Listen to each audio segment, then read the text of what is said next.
LDF ഉന്നയിക്കുന്ന ഒരു ആരോപണം എന്ന് പറയുന്നത് ഉമ്മൻചാണ്ടിയുടെ പേര് പറയാതെ മണ്ഡലത്തിലെ വികസനം പറഞ്ഞ് വോട്ട് പിടിക്കാനാണ് അവർ പറയുന്നത്. പറയാൻ ഞാൻ ഉമ്മൻചാണ്ടികളുണ്ട്. പുതുപ്പള്ളിയുടെ MLA ചാണ്ടി ഉമ്മൻ നമ്മുടെ ചേരുന്നുണ്ട്. ഇപ്പോൾ സജീവമായ മണ്ഡലത്തിലേക്ക് ഇറങ്ങിയിരിക്കുകയാണ്. എല്ലാ തവണയും ഒരു വ്യത്യസ്തം ഉണ്ടാവും. കഴിഞ്ഞ തവണ ഓടി നടന്നുള്ള പ്രചാരണമൊക്കെ കൊണ്ടുവരുന്ന ചാണ്ടി ഉമ്മനാണ്. അപ്പോൾ ഇത്തവണ എന്തെങ്കിലും അങ്ങനെ വ്യത്യസ്തത ഉണ്ടോ ഈ പ്രചാരണങ്ങളിൽ? അല്ല, വ്യത്യസ്തത വെച്ചാൽ ഞങ്ങൾ ഒരു കാര്യം തീരുമാനിച്ചിട്ടുള്ളത് പോസ്റ്ററും ഫ്ലെക്സും അതുപോലെ ബാനറൊക്കെ ഒഴിവാക്കാൻ തീരുമാനം. ഒന്ന്, ഞങ്ങൾ ഭവനരഹിതരില്ലാത്തൊരു പുതുപ്പള്ളി എന്നുള്ള സ്വപ്നമായിട്ടാണ് മുന്നോട്ട് പോകുന്നത്. 100 വീടുകൾ അടുത്ത 5 വർഷം കൊണ്ട് ചെയ്യണം. അതിൽ ആദ്യത്തെ 25 വീടിൻ്റെ തറക്കല്ല് തെരഞ്ഞെടുപ്പ് പ്രഖ്യാപിക്കുന്ന തൊട്ട് മുമ്പ് ഇട്ടു. അതിലേക്ക് മാറ്റി വെക്കണം എന്നുള്ള ആഗ്രഹം. ചിലവ് ഒത്തിരി കൂട്ടാതെ കുറച്ച് അതിലേക്ക് മാറ്റി വെച്ചാൽ ഒരു വീടെങ്കിൽ ഒരു വീട്, അല്ലെങ്കിൽ 5 വീടെങ്കിൽ 5 വീട്, അത് സഹായിക്കുമെന്നുള്ളതാണ് എൻ്റെ ഒരു പ്രതീക്ഷ. പിന്നെ നമ്മുടെ ഒരു സാഹചര്യം അറിയുമല്ലോ, അതുകൊണ്ട് പരിമിതമായിട്ടുള്ള ചിലവ് ചെയ്യുക.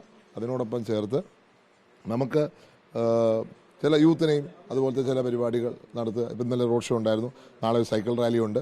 പിന്നെ നിങ്ങൾ വന്നാൽ നടക്കാൻ ഞാനും വീണ്ടും പോകുന്നതായിരിക്കും.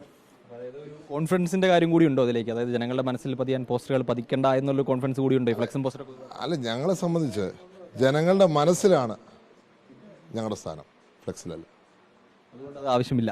അല്ല, ജനങ്ങളുടെ മനസ്സിലാണ് ഞങ്ങളുടെ സ്ഥാനം. ജനങ്ങളോടൊപ്പമാണ് ഞങ്ങൾ. ഫ്ലെക്സ് വേണമെന്നില്ല. അതിന് ഫ്ലെക്സ് ഓർമ്മപ്പെടുത്തലാണ്, ഇല്ലാന്നല്ല. പക്ഷേ ഡോർ ടു ഡോർ ക്യാമ്പയിൻ നടക്കണം, ഡിജിറ്റൽ ക്യാമ്പയിൻ നടക്കണം. അതാണ് ഏറ്റവും പ്രധാനം. LDF സ്ഥാനാർത്ഥിയും പ്രഖ്യാപിച്ചിട്ടുണ്ട്. LDF ഉന്നയിക്കുന്ന ഒരു ആരോപണം എന്ന് പറയുന്നത് ഉമ്മൻചാണ്ടിയുടെ പേര് പറയാതെ മണ്ഡലത്തിലെ വികസനം പറഞ്ഞ് വോട്ട് പിടിക്കാനാണ് അവർ പറയുന്നത്. പറയാൻ ഞാൻ ഉമ്മൻചാണ്ടികളുണ്ട്. ഈ മണ്ഡലത്തിലൊരു വികസനവും ചെയ്തിട്ടില്ല എന്നൊരു ആരോപണം അവർ ഉന്നയിക്കുന്നുണ്ട്. വികസനം നടന്നിട്ടില്ല എന്നൊരു യാഥാർത്ഥ്യമാണ്. നടക്കാൻ സമ്മതിക്കാത്ത ഇടതുപക്ഷ സർക്കാർ എന്ന് പറയുന്ന ജനദ്രോഹ സർക്കാർ.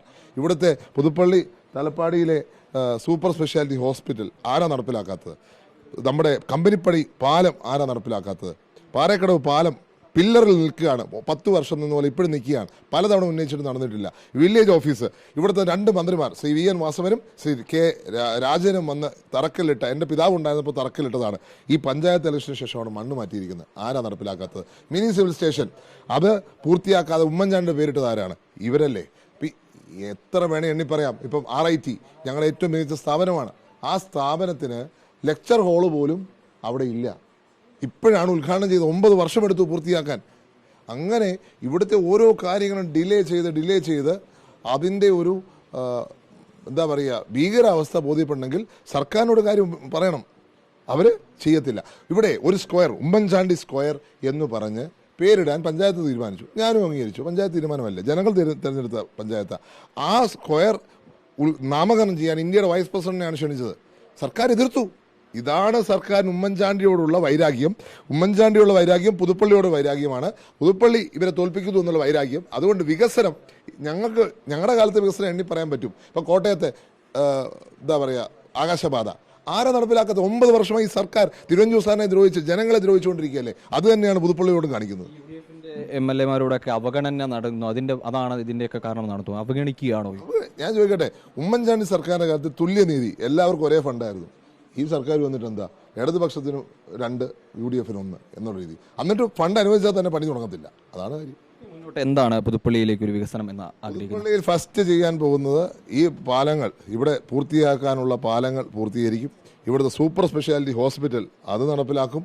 ഇത് അടുത്ത ഗവൺമെന്റ്, അടുത്ത മുഖ്യമന്ത്രിയെ കൊണ്ട് ഞങ്ങൾ നിശ്ചയമായി ചെയ്യിക്കാൻ പോകുന്ന, ആവശ്യപ്പെടാൻ പോകുന്ന ഈ കാര്യങ്ങൾ തന്നെയാണ്. കാര്യം വരുമ്പോൾ തദ്ദേശ തെരഞ്ഞെടുപ്പിലേക്ക് വരുമ്പോൾ പറഞ്ഞ കാര്യങ്ങൾ പിടിച്ചെടുക്കുമെന്ന് പറഞ്ഞു. കഴിഞ്ഞ തവണ പോയ എല്ലാ സീറ്റുകളും ഇത്തവണ പിടിച്ചെടുത്തു. കോട്ടയം ജില്ലയിലേക്ക് വരുമ്പോൾ ശരി വലിയൊരു തിരിച്ചടി UDF-നെ സംബന്ധിച്ചോളം നേരിട്ടാണ് കഴിഞ്ഞ തെരഞ്ഞെടുപ്പിൽ. ഇത്തവണ അതിലൊരു മാറ്റം ഉണ്ടാവും കോട്ടയത്ത്? അല്ല, എല്ലാ സീറ്റും ജയിക്കാൻ പോകും. എല്ലാ സീറ്റും ജയിക്കും. വൈക്കവും ഏറ്റുമാനൂരും പോലുള്ള ഒരു കുത്തക മണ്ഡലങ്ങൾ പോലും പിടിച്ചെടുക്കും എന്നുള്ള ആത്മവിശ്വാസം ഒരു സംശയവും വേണ്ട. അയ്യപ്പന്റെ സ്വർണം കേട്ടവരാരും രക്ഷപ്പെട്ടിട്ടില്ല, രക്ഷപ്പെടാൻ പോകുന്നില്ല. തന്നെയാണോ ഈ അയ്യപ്പന്റെ സ്വർണം? അത് തന്നെയാണോ നമ്മുടെ ചർച്ചാ വിഷയമാക്കാൻ പോകുന്നത്? ചർച്ചയല്ലേ? ഞാൻ ചോദിക്കട്ടെ, അതങ്ങനെ ചർച്ച മാറും? ഈ ഗവൺമെന്റിന് നല്ല സമയത്ത് നടന്നത്. അത് കേരളത്തിൽ ഒരിടത്തും രക്ഷപ്പെടാൻ പോകുന്നില്ല. ഈ തെരഞ്ഞെടുപ്പ് റിസൾട്ട് വരുമ്പോൾ നിങ്ങൾക്ക് മനസ്സിലാവും. മറ്റൊരു പ്രധാനപ്പെട്ട കാര്യം അല്ലെങ്കിൽ ചർച്ച എന്ന് പറയുന്നത് ഈ ഉമ്മൻചാണ്ടി കുടുംബത്തിൽ നിന്നും എത്ര സ്ഥാനാർത്ഥികൾ എന്നുള്ളൊരു ചോദ്യമാണ്. ആരാ ഉന്നയിക്കുന്നത്? പല സോഷ്യൽ മീഡിയയിലും വരുന്ന സമൂഹ മാധ്യമങ്ങളിൽ വരുന്നുണ്ടെങ്കിൽ ഉയർന്നു കേൾക്കുന്നതാണ്. ഒന്നിലേക്കും സ്ഥാനാർത്ഥികൾ വരും. ആ സ്ഥാനാർത്ഥി ആവുമ്പോൾ ഞാൻ പറയാം. നിലവിൽ അങ്ങനെ ഒരു തീരുമാനമില്ല. ആര് പറഞ്ഞു നമ്മൾ തീരുമാനം? ഇപ്പോൾ ഒരു സ്ഥാനാർത്ഥിയേ ഉള്ളൂ എന്നാണോ ഉമ്മൻചാണ്ടി കുടുംബം? എനിക്കറിയില്ല. പാർട്ടി പറയും, പാർട്ടി പറയട്ടെ. അങ്ങനെ ചോദ്യമില്ല, പാർട്ടി ഉന്നയിച്ചിട്ടില്ലല്ലോ. അതായത് മറിയ ഉമ്മന്റെ പേര് പലയിടത്തും ഉയർന്നു കേൾക്കുന്നുണ്ട്. ചെങ്ങന്നൂരായാലും ഒക്കെ സ്ഥാനാർത്ഥിയാകുമെന്ന തരത്തിൽ കേൾക്കുന്നുണ്ട്. ആരും ഉന്നയിക്കുന്നുണ്ട്? സമൂഹ മാധ്യമങ്ങളിലും ഒക്കെ കൃത്യമായി വരുന്നുണ്ടല്ലോ. അതിലാരാ ഉന്നയിക്കുന്നത്? ചാനലുകളാണ്. അവരാണോ തീരുമാനിക്കുന്നത്? അത്തരം സാധ്യതകളില്ല എന്ന് തന്നെയാണ്. അല്ല, അവരാണോ തീരുമാനിക്കുന്നത്? പാർട്ടിയിൽ നിന്നും അത്തരം ചർച്ചകൾ ഉണ്ടായിട്ടില്ല എന്ന്. അപ്പം നിങ്ങൾ ഇങ്ങനെ രാവിലെ ഉച്ചയ്ക്കും വൈകിട്ടിരുന്ന് ഇങ്ങനെ എന്തെങ്കിലും ഒരു വിവാദം നിങ്ങൾക്ക് വേണം, എന്നെ പിടിച്ചിടാൻ പറ്റുമോ എന്നുള്ളതാണ് കഴിഞ്ഞ 2.5 വർഷമായിട്ട് നിങ്ങൾ ശ്രമിച്ചുകൊണ്ടിരിക്കുന്നത്. ഇപ്പം ഏറ്റവും അവസാനം ഇത് കിട്ടി, അത്രേ ഉള്ളൂ. അത് മാധ്യമങ്ങളുടെ സൃഷ്ടി മാത്രമാണിത്, സംശയമില്ല. നിലവിൽ ഒരാൾ സ്ഥാനാർത്ഥി ഉണ്ടാവുള്ളൂ എന്ന് ആദ്യഘട്ടത്തിലും ചാണ്ടിയുമ്മൻ പറഞ്ഞിരുന്നു. ഉമ്മൻചാണ്ടി കൊടുക്കുന്ന ഒരു സ്ഥാനാർത്ഥി ആയിരിക്കുന്നു. അത് തന്നെയാണ് ഇപ്പോഴും ഒരു സ്റ്റാൻഡ് എന്ന് പറയുന്നത്. അല്ല, ഇപ്പം അപ്പയുടെ നിലപാട് അതാണ്. അപ്പം നമ്മുടെയും നിലപാട് ഇത് തന്നെ ആവാം. അത് പക്ഷെ പാർട്ടി ചോദിക്കട്ടെ. അങ്ങനെ ചോദ്യം വരാതെ ഞാൻ ഈ 6 വരുന്നതിന് മുമ്പ് എങ്ങനെ അത് കടക്കണമെന്ന് ആലോചിക്കണോ? വേണ്ടല്ലോ. പാലം എവിടെയൊന്ന് അന്വേഷിക്കണം, 6 വരണ്ടേ? 6 ഇല്ലാതെ പാലം എന്തിനാന്ന് അന്വേഷിക്കുന്നത്? ഘട്ടത്തിലൊന്നും പാർട്ടി അത്തരം കാര്യങ്ങൾ ചാണ്ടിയുമ്മനുമായി ചർച്ച ചെയ്യുകയൊന്നും ചെയ്തിട്ടില്ല. അങ്ങനെ ചോദ്യമേ ഇല്ല. അങ്ങനെ ചോദ്യം ഉണ്ടെങ്കിൽ എന്നോട് ചോദിക്കില്ലേ? അങ്ങനെ ചോദ്യമില്ല. നിങ്ങൾക്ക് പുതിയ പുതിയ കഥകൾ വേണം. ഇന്നലെ ഞാൻ പോക്കറ്റി രാജിക്കത്ത് കൊണ്ട് നടക്കുന്നെന്നും ഞാൻ വിചാരിച്ചാൽ ഇപ്പം ഇറങ്ങിപ്പോകുന്നു, ഇങ്ങനെയൊക്കെ പറയുന്ന ഒരു മര്യാദ വേണ്ടേ? ഇത് ചില കേന്ദ്രങ്ങളിൽ നിന്നും ഈ ചാണ്ടിയുമ്മൻ ലക്ഷ്യം വെച്ച് മാത്രം വരുന്നതാണ്. അതായത് ഈ സഹോദരിക്കുള്ള സീറ്റ് വെട്ടി അങ്ങനെയുള്ള ചർച്ചകൾ രാജിവെക്കുമെന്ന് പറയുന്നു. അങ്ങനെ തുടർച്ചയായിട്ട് വരുന്ന അതിൽ എന്തെങ്കിലും പ്രത്യേകമായ ഗൂഢാലോചന ലക്ഷ്യങ്ങളും ഉണ്ടോ? തീർച്ചയായിട്ടും ലക്ഷ്യമുണ്ടെന്ന് ഞാൻ സംശയിക്കേണ്ടിയിരിക്കുന്നു. കാരണം ഇന്നും ഇന്നലെ തുടങ്ങിയല്ല. ഞാൻ ഹാഗിയ സോഫിയ എന്ന് പറഞ്ഞൊരു പ്രസംഗം 5 വർഷം മുമ്പ് നടത്തിയെന്ന് പറഞ്ഞ വിവാദം ക്രൈസ്തവരെ ആക്രമിച്ചു. പറയാത്ത കാര്യങ്ങളൊക്കെ ചേർത്ത് വെച്ച് പറയും. ഇത് 5 വർഷമായി നിരന്തരമായി ഞാൻ നേരിടുന്നൊരു കാര്യമാണ്, ഇല്ലേ? അങ്ങനെ എത്ര ഇൻസ്റ്റൻസ് ആണുള്ളത് എനിക്ക് പറയാൻ പറ്റുന്നത്. ഞാൻ മുഖ്യമന്ത്രി വേദി ക്ഷണിച്ചു, മുഖ്യമന്ത്രി വന്നു, അദ്ദേഹത്തെ ഞാനാണ് സ്വാഗതം ചെയ്ത്. അതിന് എന്തുമാത്രം വിവാദം ഉണ്ടാക്കി. കേരളത്തിലെ മുഖ്യമന്ത്രിയെ ഞാൻ സ്വാഗതം ചെയ്തതിനെ വേറൊരു തലത്തിൽ സൃഷ്ടിച്ചു. എൻ്റെ പാർട്ടി തന്നെ മുഖ്യമന്ത്രിയെ വിളിച്ചില്ലേ?